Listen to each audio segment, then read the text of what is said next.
was a kid, I really thought that I was special. When I was 8 years old, I really believed I could be someone someday. And I think a lot of people have this belief about themselves. They're really going to be something great. They have a lot of belief in themselves that they are something special. And I seen this reflected within myself, how I viewed myself, and also how kids around me perceived me. A lot of kids actually looked up to me when I was younger. I was only 8 years old, but I had a little bit of an ego, like everybody. But regardless, time continued to go on, and I started to realize I wasn't the only one who was special, who was unique. Yes, I still felt special, but I began to realize that other kids were also very special. And you behind the camera, you're very special. And at some point, I'm sure that you felt special at one point or another. But when I began noticing other people were special, I started to feel a little bit less special. And that's when it all started, when I started to lose that fire in my soul. When I was young, I really had this fire in my soul of being something different, man. And then it slowly started to creep away from me once I started comparing myself to others, to other kids, and that they were better than me at, I don't know, being talented, being athletic, being a little smarter.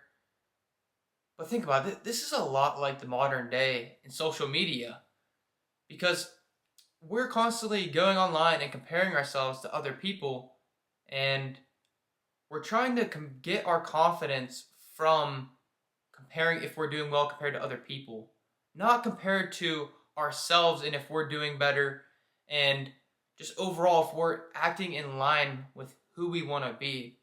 Because that original confidence as a kid was never from looking outward and looking at others and finding it.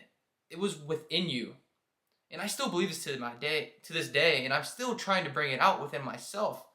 And I consider I'm just bringing this up so you could really think about it too, that at some point you did have a fire in your soul at one point or another, and if you lost it, you can find it. You could dig deep within your memories, within yourself to find it. And it might not be easy, no, but I do think you can regain it. And that's the thing though, is like you can compare yourself to others and not get better from it. And but that's a good thing that you don't have to compare to get better.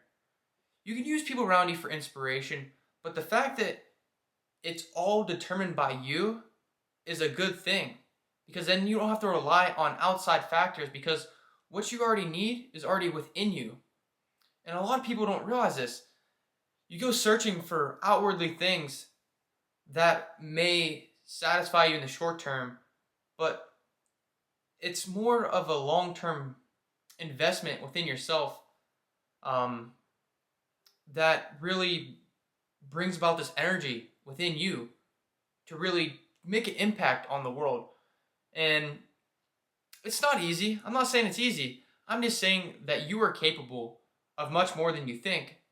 And this story, tying it back to when you're a kid, when you're not thinking so much, when you're just doing and you have this energy within yourself, bring it back out. Be something special and be unique, because you can do it.